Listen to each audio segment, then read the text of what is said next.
Hello everybody, happy Halloween. At least I hope it's Halloween by the time this video goes up. It's going up pretty late, so it might be November 1st, but we'll see. Anyway, regardless, I hope you had a happy Halloween. Hope you did some fun stuff, whether that be trick-or-treating, if you're a kid and you do that, or maybe you're an adult and you go to some parties or something. No matter what you did, I hope you had fun and had a happy Halloween. Halloween's like one of my favorite holidays. This time of the month in general is my favorite because my birthday is like the 26th and then Halloween's not long after, so it's a cool little stretch of time. But today's story time. I have a special story for Halloween. A very special one, a very crazy one, absolutely insane. This is one of those stories where a bunch of wild shit happens and then there's a twist and I had no idea, and it's crazy. I hope you all enjoy it. Leave a like on the video if you do, and yeah man, let's just jump into it because it's a wild one. So today's story time all takes place back in the year 2013.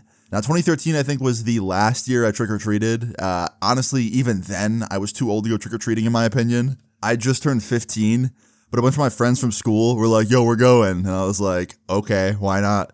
So I thought, why not? I'll go trick-or-treating with them for the last time in my life and have some fun, right? Now, you're probably wondering, Austin, what costume did you wear? What'd you go for Halloween in the wonderful year of 2013? I went as SpongeBob, bro. Yeah. I was going through all my old costumes in my basement the day before Halloween because I didn't want to go to the store and buy one. And I found this old SpongeBob costume that my brother wore when he was 16 or 17. So I was like, fuck it. So I put that on. And my mom had some face paint laying around, so I used that, and I was SpongeBob. I'm sure if I dug deep enough, I could probably find photos from that day, but I'm not finding them. I don't want to find them. I don't want to see them. I don't want to be reminded of what I looked like that day. I looked like a fucking idiot. But hey, it's Halloween. You're supposed to dress up. You're supposed to, sometimes wear goofy things. So I didn't think too much about it, right? Now, as for my friends that I went trick-or-treating with on Halloween, they wore cool costumes, really cool. They were their favorite characters from their favorite movies. And one of my friends cosplayed some Call of Duty character. Can't remember his name, but yeah, it was cool, right? Everyone had really cool costumes and they all looked badass. And you had SpongeBob chilling there.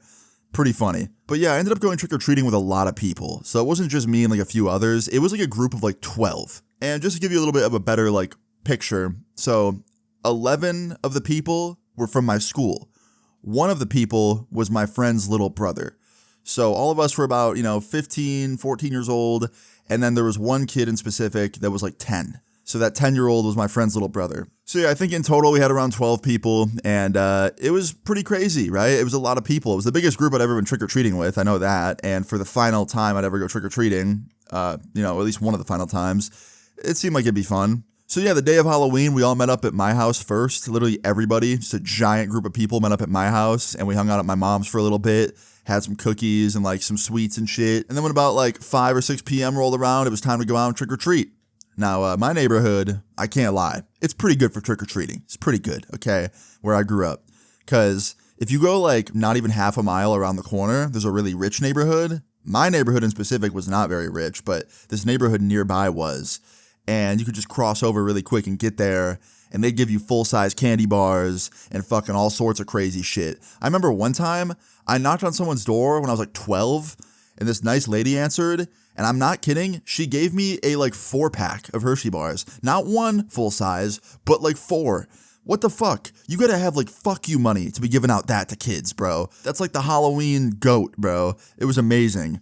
Anyway, yeah, I was pretty excited to go trick-or-treating on this night because we could just go to that really nice neighborhood and get the full-size candy bars. And my friends were also very excited too because I knew the hookups. So yeah, about 5 or 6 p.m. we set off on our journey of trick-or-treating. Now, like I said earlier, I was definitely too old, in my opinion, to be out doing this. I was, definitely pretty tall now and, didn't really look like a kid, and neither did most of my friends. So literally the first house we knocked on, this guy opens the door and he sees us and he goes, "Aren't you guys a little bit old to be trick-or-treating?" And I was like, "Mind your business." And he goes, "Fair enough." And he gives me a candy bar. So that was pretty funny. Now, the first 20 to 30 minutes of trick-or-treating was very normal, very fun, very cool, right? Nothing bad was happening. Everything was going really good. Things were great. We saw other trick-or-treaters. It was cool. It was cool seeing everyone out for Halloween, right? Well, about 30, 45 minutes in, some shit went down. And when I say some shit, I mean some shit. So remember I told you guys about that neighborhood where they give out the full-size candy bars? At this point, we were on that street, right? We were on that really nice street, walking around, going door to door, trick-or-treating. And like I said, this was a very nice neighborhood, so what I'm about to tell you does not usually happen on a street like this. So as soon as we get on that street and we're starting to trick or treat on that street, all of a sudden, I look across the street and I see something. I see two dudes, both probably like 16, 17, in each other's face, arguing. And all my friends notice it as well, and we're all like stopped and we're looking. And there's this girl off to the right of them, like crying and saying like, I didn't mean to. So I'm assuming they were arguing about the girl. If I had to guess, maybe one of them was dating her and the other one maybe was doing stuff with her. Maybe like she was cheating. I don't know, right? But she was crying. She was saying like, I didn't mean to. And she was saying it to one of the people that was getting in the other guy's face. And he was like trying to be like, yo, get the fuck away from me. So yeah, definitely some girl problems going on, right? Well, about 2 minutes later, a full-blown fight breaks out. These two teenagers are beating the shit out of each other, and there's a big crowd forming around them, and me and my friends are looking at each other like, what the fuck? Like, what is happening right now?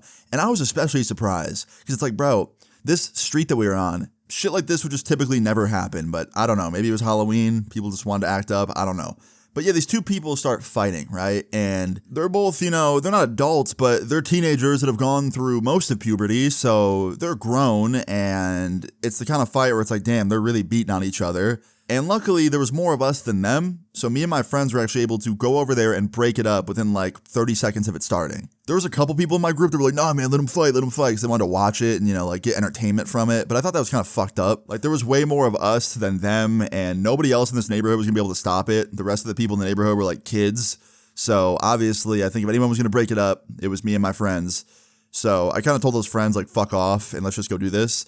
So yeah, me and my friends ran over to this fight and we broke it up. We broke it up very quick because, like I said, there was 12 of us and 2 of them. So it was very, very easy to break up.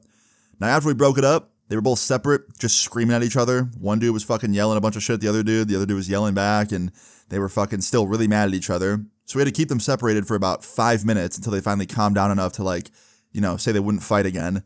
And finally, after those 5 minutes, we, like, let them loose. And they both went their separate ways. One dude and the girl went one way, and this other dude went another way. So, yeah, pretty wild. I still don't know to this day what happened, because it was 2 dudes, and there were some other people initially that were there, but they kind of split off when we broke the fight up. And then there was just this girl. And when the fight was actually broken up and they went their separate ways, yeah, the girl and one guy went one way, and the other dude just went away alone. Like, there was no other people, which kind of surprised me. I thought there'd be more people in their group. Maybe those guys that initially split off when we broke the fight up were in their group, and they just didn't want to hang around. I don't know. Weird. Anyway, after we broke the fight up, me and all my friends were kind of looking at each other like, all right, well, Halloween's starting off pretty interesting. We're not even like a full hour in and this shit's happening. And I truly thought that after this, it couldn't get crazier, right? We're not going to see anything crazier than that. Like a fist fight on Halloween, that's a pretty wild sight to see, especially on the neighborhood road that we were on and how early on it was. I just personally didn't think it could get any crazier than it already had. Well, little did I know, it was not just about to get crazier, it was about to get pretty fucked up, pretty fast. So literally 10 minutes later, okay? 10 minutes after we broke the fight up, after those guys split up, after we were just back to trick-or-treating, we're just going down this neighborhood road, doing our thing, trick-or-treating. And like I said, it's been 10 minutes, and we're finishing up, right? We had gotten through most of the houses on this little street, and we were about to turn around and leave this street and go to a different neighborhood. And as we were walking out, we were literally on our way out of this neighborhood, some crazy shit happens. So remember earlier when I said one of the people in our group was 10? So my friend's little brother, the 10-year-old, he was walking on the outskirts of our group. He was like at the very left of it. He was almost walking in the street. He was barely like not in the street. He was like pretty much in the gutter. And I told him, I was like, yo, like come over here. Like come walk in front of us. Don't be in the street. I don't want to see you get hit by a car. So he walks over to where me and his brother are, towards the front of the group, right? And we're walking. And as we're about to get off the street, literally about to fucking leave, all of a sudden, from in front of us, this black van turns down the street on the neighborhood road that we're on, speeds up to us, pulls off on the side of the road right next to us, slams the brakes to the point where the van is literally screeching to a halt, like straight up screeching and sliding. The van then stops, and at this point, I'm freaking out, so is everyone else in my group, because it's like, yo, what the fuck is this? Like, what are they about to do? And at first, I thought it was the teenagers of the fight we just broke up, right? I thought maybe one of them had a car, and he came back to, like, try and, like, fuck with us or something. But all of a sudden, this van stops, and all of the driver doors open up. And I shit you not, 4 men wearing all black with black ski masks jump out, run up to us. 3 of them start getting in our faces and like distracting us. One of them was in my face. And the 4th one bends down, picks up my homie's little brother, and then throws him in the back of the van and starts slamming the door. Meanwhile, I'm trying to run over there and stop this, but I can't because this dude's in my face holding on to my arms. Meanwhile, my other homie, the one that was his older brother, he's being held as well. And everybody in the group's fucking screaming and freaking out because it's like, yo, we're watching this kid get kidnapped. And someone in my group runs over to the back of the van and starts trying to open the door, but the dude that just threw the kid in the back pulls out a fucking switchblade and holds it up to him and he's like, try me. And my friend obviously backs off because he's not trying to die. And they all jump in the van and peel off. And we're all fucking freaking out, bro. Like, not even freaking out, just full-blown panic. Especially my homie, the one that was related to that kid. He's like, what the fuck? What the fuck just happened? Dude, like, who the fuck was that? And like, he's literally about to cry. He's freaking out because he just watched his little brother get snatched. And obviously all of us are also completely fucking just in shambles, bro. This whole thing was so fucked up and one of the most fucked up things I've ever witnessed that I truly thought it couldn't be real. In my head, I was like, dude, this has to be a prank. Like, surely any second that van's gonna turn around and come back and drop him back off and like it's someone we know, right? Well, that didn't happen. So my homie, the one that was related to the kid that got snatched, I'm gonna stop calling him that. Let's just call him Ryan. My homie Ryan, obviously, he pulls out his phone and immediately starts dialing 911. And obviously that was the right move. I was literally about to do the same exact thing. And yeah, he's on the phone with the 911 operator. He's freaking out. Like, he's in tears at this point. He's starting to cry. And he's explaining to them, like, on the phone what's going on and, like, what happened. He's having trouble, like, forming sentences at this point. He's such a wreck. And I don't blame him. I don't even want to think about how horrible that must have felt. Because me alone and all my friends, like, we were feeling terrible. I could only imagine if it was my little brother. So anyway, while he's on the phone talking to 911, I'm just, like, pacing around the street. And I noticed something. In the gutter of the street, like right where the van pulled off, there's a phone, like a cell phone, and it's kind of in 3 pieces. I see the phone, I see a battery, and I see the back of the phone that held the battery in. And I pick it up off the ground and I hold it up. And my homie, the one that was on the phone, Ryan, with 911, he sees me holding it. And he's like, yo, is that his phone? And he runs over. He's like, dude, it is. So when those guys, or that guy, picked up Ryan's little brother and threw him in the van, his phone fell out and, like, you know, the battery popped out and stuff. So that made this even worse. This made this even scarier, sadder, more fucked up because now Ryan's little brother is kidnapped without a phone. So immediately I jump on my phone and I call my mom and tell her what happened while Ryan's still talking to the police. And my mom's in fucking disbelief. She's like, what? Ryan's little brother got kidnapped? What? And she's freaking out. She's like, stay right there. I'm on my way. Like, don't go anywhere. So my mom jumped in her car. She speeds over to where we're at. Takes her less than like 60 seconds to get there because literally she lived down the street. It was literally like one neighborhood over. So she comes over and she's crying now. My mom's freaking out because she knew Ryan's little brother and she knows Ryan. And like, you know, obviously that's fucked up. And, you know, it's horrible, man. Everyone in the group's just fucked up over this. And eventually the cops pull up. They're talking to all of us. Meanwhile, Ryan's calling his parents, letting them know, like, hey, your son just got kidnapped. You know, my little brother's gone. And he's talking to his parents. He's crying. He's freaking out. Meanwhile, me and my friends are talking to the cops, letting them know everything that happened start to finish. And it's just fucked up, man. It's just a whole fucked up situation. And we talked to the cops for like a minute. It was a good while. It was probably at least 45 to an hour maybe. Meanwhile, a bunch of other cops in the area were obviously looking for this black van that contained my friend's little brother, just like all driving around the area trying to find this kid. Meanwhile, there's cops on the neighborhood street we're on, walking around, yelling at people to go home or get off the street. They were essentially clearing out this entire fucking neighborhood because of how like insane what just happened was. And they didn't want it to happen to anybody else, obviously. So after we talked to the cops for like an hour, the cops end up telling us like we can just go home and, you know, wait for anything else from them. And essentially just told us go back home and wait to hear from them, right? So we did. We went back to my house and we were just in my basement trying to like watch TV and like hang out. But obviously we really couldn't do that because all of us were just thinking about the fucked up shit that we just witnessed. Like, that's not the type of thing that you can just be like, oh yeah, that was fucked up. Okay, back to life. Like, we were all just sitting there in my basement with the TV on, not watching it, just staring off into space, thinking about the fucked up shit we just witnessed. That's all we could do.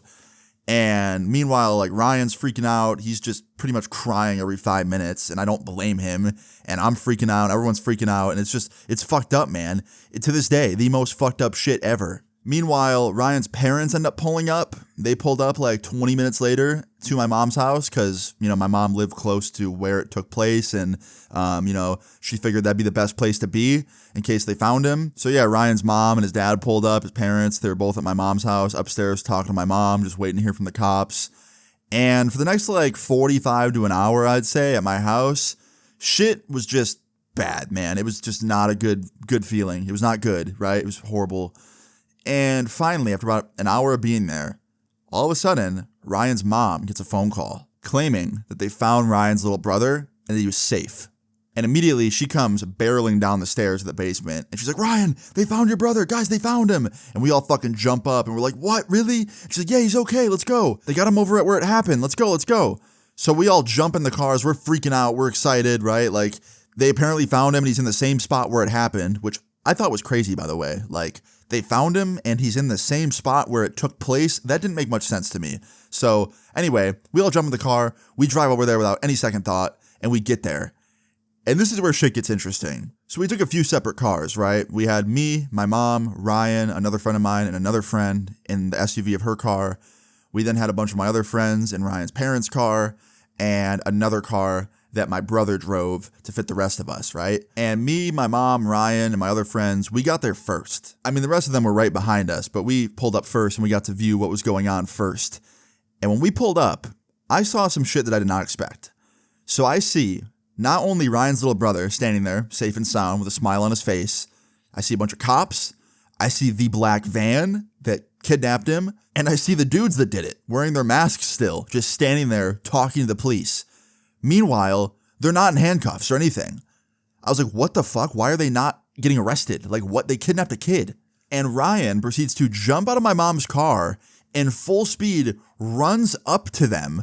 And instead of like stopping and like talking to the police or whatever, he just dive tackles one of them and starts wailing on this dude and fucking screaming. He's like, you motherfucker, you think it's fucking funny to mess with my little brother? And he's like punching this dude and the cops are breaking it up and shit. Meanwhile, Ryan's parents jump out of their car because they just pulled up and they're running over and they're like screaming, freaking out. And it's just a complete shit show, right? And then I see Ryan's little brother get involved. He's like yelling at them to stop and stop fighting. And anyway, like 20 seconds later, the cops have it broken up. They're both standing back up, both like chilling there. And the dude with the mask on that just got attacked rips his mask off. He rips the ski mask off. And he's like, dude, calm down. And I see the guy's face, and so does everybody else. And I look over at Ryan, and Ryan looks completely shocked. Like he was stood still, completely frozen, like just eyes wide open, looking very, very shocked, and looking like he knew this dude. So I tap him on the shoulder. I was like, bro, what's going on? Like, do you know him? He goes, yeah, that's my brother. And I was like, what? He goes, yeah, that's my older brother. So he just attacked his older brother, who was apparently one of these masked men that just kidnapped the little brother. And I'm like, what the fuck's going on right now? Like, is his brother in some like crime circle and like he's going against his own family? Like, what is happening right now? Like, was it just a prank? Like, what the fuck? And everybody's very confused. Everyone has more questions than answers at this point. And then Ryan's mom speaks up and she tells Ryan that on the way to like meet up with the cops just now, she got a phone call from the cops saying that one of the men was apparently related to him and it was just a big prank and to like hurry up and get down there right away. So I guess like in between us leaving my mom's house and going to like meet up with the cops, yeah, she got this phone call that like told her that it was a prank. And Ryan obviously didn't receive that phone call. So when he got out, he just saw 4 masked men and thought, I'm going to beat the fuck out of one of these dudes that tried to steal my brother. Rightfully so. Anyway, yeah, so let me just like quickly give you guys the rundown of what actually happened because this is fucking insane. So Ryan's older brother orchestrated this plan with his friends to get in their friend's van, dress up as fucking like kidnappers essentially, like put black ski masks on and wear all black, jump out, steal Ryan's little brother, then put him in the trunk, drive away, and then the plan was to call us, like call Ryan or one of us with his little brother's phone and be like, hey, I'm okay. But because his phone fell out, which was not a part of the plan, by the way, they couldn't do that. So they ended up just driving aimlessly around for like 15 minutes to like make sure we were good and scared and, you know, like really thought this was a real kidnapping. Then they turned around, drove back, saw the cops, freaked out, and drove away. Which is insane to me that the cops didn't spot this van, by the way. If the van drove back by the crime scene and they're looking for a black van. You would think they'd spot it, but they didn't somehow. But anyway, yeah. Ryan's older brother and his friends and, the ones that fake kidnapped the little brother saw the cops and drove off and like hid for a bit. And then after being scared and hiding for like 40 minutes to an hour, they came back and just turned themselves in and were like, hey, it's a prank. We're sorry. So yeah, that's what happened. That's what actually happened. His little brother did not get fucking kidnapped, at least not by real kidnappers. Now, upon all of us learning this, we were in like fucking shock, bro. Like we were shocked. And I'm sitting there feeling a different kind of disbelief now. Because at first I was in disbelief like, oh shit, I watched my friend's little brother just get kidnapped. To now it's like, yo, I just witnessed the most fucked up prank on earth and felt super like kind of betrayed, right? It's a fucked up thing to do to somebody, especially Ryan. I felt so bad for him. Anyway, after the cops and Ryan's older brother like go through the whole story and Ryan learns that it was all a prank and it was all just a fucked up joke, Ryan looks infuriated. He looks fucking furious. And he looks over at his older brother, the one that, orchestrated this whole fucking thing, and starts attacking him again, bro. He runs up to him and starts punching him again. This time it was for a different reason. Before he thought he was a kidnapper. Now it's like, yo, you're my older brother and you fake this shit? What the fuck's wrong with you? He starts punching him again. And the cops have to like get involved and break it up again. And they're freaking out. They're like, if you guys fucking keep doing this, we're taking you to jail. And it was just a whole fucked up situation, right? Now you're probably wondering, Austin, like what happened after this? Like surely it doesn't end there, right? No, it does not end there. There's more to it. So Ryan's older brother, the one that threw Ryan's little brother in the trunk and the one that orchestrated this whole fucked up prank, he didn't really get in any trouble because it's like, obviously the mother isn't going to press the issue. Literally, he's family. But as for the other people involved, can't say the same for them. So remember when I said earlier in the story when my friend tried to run up to the door and like open it, I mentioned that one of them had a switchblade and flipped it out on him? Yeah, you can't do that, obviously. Even if it's a fucking prank, you can't do that. On top of that, where I live, switchblades are very illegal. So yeah, they found that on him and he got in trouble. Like he got hit with a charge for that. They also found weed, a decent amount of it in the back of the van, like underneath some like pillows. And that got the dude in trouble, the guy that owned the van. But other than that, there was no other like charges or anything that like happened legally to any of them, which is crazy to me. I feel like they could have if they wanted to. Like, even if it's a prank, you can't fake kidnap a kid in public. And not only that, but then hide from the police because you're scared. They literally were hiding for like a good hour because they were worried. And then they finally came back and like admitted it was a prank. Like that's fucked. Like I feel like they could have gotten in so much more trouble than they did. I honestly think the cops went easy on everybody because the mother, like Ryan's mom, didn't want them to go hard on anybody. So yeah, the cops, I feel like low-key went easzy on everyone. At least when it came to that situation. When it comes to the switchblade and the weed and shit, yeah, cops are not going to just like turn a blind eye to that. Like that's just, nah. Now, believe it or not, the story time does not end there. So after everything was learned and we found out it was a prank and it was all just one fucked up joke, we're all talking, right? And the cops are pissed, obviously. They had everyone out looking for this kid and turns out it's just one fucked up prank. And even though it was like, just one big fucked up prank, yeah, they were mad. They were really mad, obviously. And one of the cops looks over at Ryan's mom and was like, "Can you come here for a sec?" And he pulls her aside. And they were still close enough to me where I could hear them. And I heard the cop go, "Look, so even though your son, like even though he's not in any trouble tonight, at least not any legal trouble, I think his behavior should not go unchecked." And I hear his mom go, "I agree." And he goes, "Look, so every year at the station, we do a car wash to raise money. Your son should come help with that, as well as his friends if their parents are on board with it." Because they were all like 17, by the way. I forgot to mention that. They were like not quite adults yet. I think that's also why the cops went easy on them. So what ended up happening was the cops talked to all of their parents that night, not just about what happened, but the future and the consequences and shit. And the following Friday, they all had to go to the police station and work at this car wash the entire day. And at first I thought, okay, really, like a car wash, that's their punishment? Like really? Well, me and my mom drove by this car wash and saw it. There was like a fucking line into the street. And they had Ryan's older brother, the one that orchestrated the whole prank, out front with a giant sign promoting the fundraiser. And he was dressed like a fucking idiot. I don't know why I'm making fun of the way he was dressed when I was literally going through this entire situation in a fucking SpongeBob costume that day. But whatever, I'm going to be a hypocrite. Yeah, Ryan, his older brother, was dressed like a fucking idiot. He was outside with this sign pointing like, "Car wash this way, fundraiser." And he was wearing this like shitty ass like Spirit Halloween police outfit. And he just looked ridiculous. And I pulled up next to him. I rolled the window down and I was like, "Hey dude, you enjoying your punishment?" He's like, bro, this shit sucks. And I started dying laughing, and so did my mom. And then we drove off. And the other dudes, by the way, we saw them. They were in the back washing cars. So yeah, they were all having a great time. And they did that all day.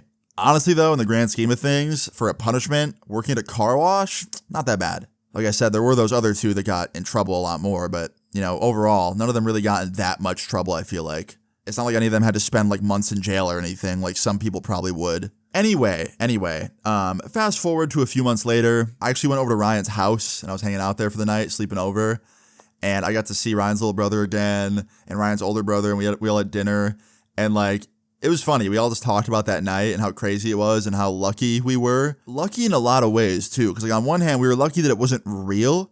To this day, I remember the feeling. Like the feeling of seeing that kid screaming. By the way, let me just stop real quick. Forgot to mention this earlier. Ryan's little brother was not in on this prank. So when he got thrown in the back of that van, he thought he was getting fucking kidnapped. He didn't know it was a prank until he got in the van and they pulled the masks off. So could you imagine being a kid and some van pulls up and throws you in there? For that like 10 to 15 seconds of him being in there thinking he was getting kidnapped, he was probably actually like about to have a fucking heart attack. Genuinely. Like, I don't want to imagine how scary that probably is. Anyway, we were really lucky that it was a prank. Because I just remember seeing that and thinking, holy fuck, am I ever going to see that kid again? Like, did I just watch someone get kidnapped? Like, no, like, please no. It was terrifying. It was so fucked up. And I remember the feeling like it was yesterday. It was just horrible. So yeah, we were lucky it was a joke, a very fucked up joke. Ryan's older brother was lucky that he didn't go to jail, because I think he easily could have, as well as his friends. I mean, like I said, a couple of them got in trouble, but they didn't really get like thrown in jail or anything because they were young and cops went easy on them or some shit. I don't know. But overall, it could have just been way worse for everybody. Still pretty fucked up, though. Also forgot to mention that Ryan's older brother not only had to work at that car wash, but he also got grounded for like a year. Like, genuinely, it was a year. He got everything taken away, his TV, his computer privileges, all that shit for a year. Only thing he had access to was a phone. Rightfully so. Now, since this day, I actually still hang out with Ryan, and I still see his family from time to time. We're still friends, and we still reminisce on this and think it's crazy. But I've never seen anything this fucked up since then, like to that degree, right? And this was during like the YouTube prank era. I remember this was like when a lot of channels were popular for doing really shitty, fucked up, stupid pranks and like social experiments. So I think that had something to do with it. I think a lot of these like 17-year-olds at the time were watching shit like that and then being like, yo, that'd be really funny to do in real life. Like, let's do something fucked up and crazy. And I think that inspired it, which was even more insane because these dudes didn't even film it. They had no hidden cameras set up. They didn't have any, YouTube video. They just did it for the love of the game. They just wanted to be fucking stupid and do a dumbass, like fucked up prank that wasn't even really a prank for the love of the game. Not even for YouTube or anything. But yeah, luckily in the end, Ryan, his little brother, was safe. He was found safe. He was okay. Nobody got hurt. Everybody was safe. Everyone was okay. And in the end, it was just one big fucked up, scary night that ended up being a prank, if you want to call it that. But that leads me to the moral of this story. Moral of the story is, don't do this. I don't care how funny you think your prank is. If it's this fucked up, don't do it. Even if it's not the same thing that I'm talking about, if it feels like it's even close to this fucked up, do not do it. Yeah, please, just don't, because you probably won't get as lucky as they did. Although I don't think any of you are that fucked up. I don't think anyone has any kind of crazy prank ideas like that. That's just so fucked up. But yeah, that's the moral of the story. Just don't do that, ever. Just don't. But yeah, that's pretty much the end of the story time. In the end, everyone was all good, and everything was fine, and we're all okay. I'm not gonna lie, I thought this video would be a lot longer. I remember every time I told this story time to my friends, it just feels really long and super lengthy, but I guess it's not as long as I thought. Maybe it just feels longer when I tell my friends, because I spend a good 10 minutes talking about how fucking stupid I looked in the SpongeBob outfit. Forgot to mention that in this story more. Yeah, that whole thing, bro. That whole thing. I was dressed as SpongeBob. I know I said it earlier, but like, bro, I can't harp on it enough. Being SpongeBob during all of this made it worse. Also forgot to mention, like 5 months later, Brian told me that his older brother said that he couldn't stop himself from laughing when they did the prank, like on the way out of there, like they were driving off, and he was laughing because of the SpongeBob outfit. So yeah, even during that fucked up prank, he thought it was funny and was laughing at my SpongeBob fit, my costume. But anyway, yeah, that's probably why it feels so long, because every time I tell this story, I'm bitching about the SpongeBob outfit for a good 10 minutes. But yeah, guys, that's the story. Pretty wild one, pretty crazy one. One of the wildest things I've ever witnessed, even if it was just a fucked up attempt at a prank at the end. But yeah, guys, hope you enjoyed this story time. If you did, please leave a like on the video. I'd really appreciate it. Feel free to leave your story times in the comments down below. And subscribe if you're new. I'll see you all later. Peace. I got trouble for days. Why is everybody acting like they got a friend? Type of shit I seen these days you couldn't comprehend.